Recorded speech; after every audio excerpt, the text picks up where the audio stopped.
The old house groaned around me like a dying beast.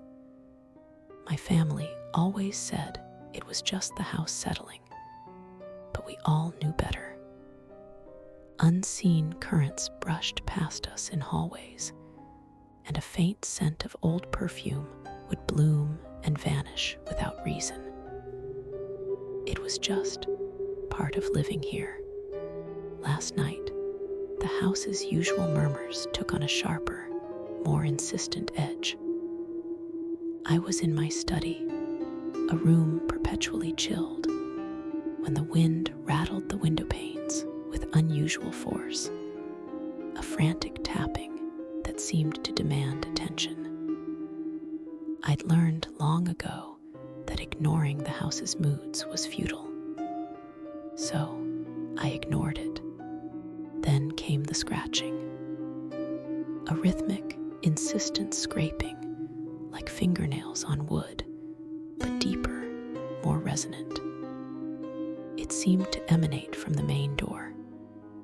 My cat, Shadow, let out a low, guttural growl, a sound so alien it made the hairs on my arms stand on end. Just the wind, I murmured, more to myself than to Shadow, who continued to stare fixedly at the door. The scratching stopped. A moment of silence, then a heavy thud against the door, as if someone had thrown their entire weight against it. The wood shuddered. As I approached the door, I heard it. A low, guttural whisper, just on the edge of audibility. It wasn't the wind. It wasn't the house. It was a voice, deep and rasping, that seemed to coil around my sanity. "Let me in," it breathed, the sound a wet, tearing noise. My blood ran cold. This was no phantom, no friendly poltergeist. This was something ancient, something hungry. I fumbled for the deadbolt, my hands shaking.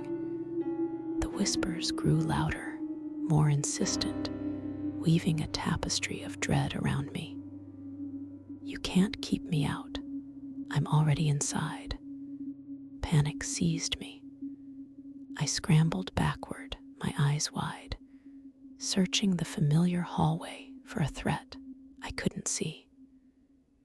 The door began to creak open, not with the usual groan of aged wood, but with a slow, deliberate groan, like something being forced against its will. And then I saw it.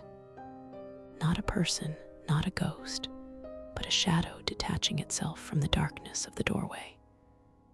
It was elongated, impossibly thin, with a head that tilted at an unnatural angle. 2 pinpricks of malevolent red light glowed where eyes should be. It didn't step through the door. It seeped like viscous darkness, flowing over the threshold into the hallway. The air grew thick, cloying, and the smell of damp earth and something foul filled my lungs. "I told you," the voice rasped, now seeming to come from everywhere at once. "I'm already inside." The house, which had always been a comfort, had become a cage. And the settling noises, the whispers, the spectral visitors, they had all been warnings. And now, that something had finally found its way in. Hello there, curious souls. You've stumbled into the Aquila Files, where shadows whisper and reality bends. Did you feel that chill? That wasn't just the wind.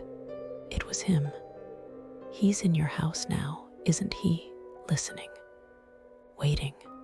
Don't look behind you. You won't like what you see.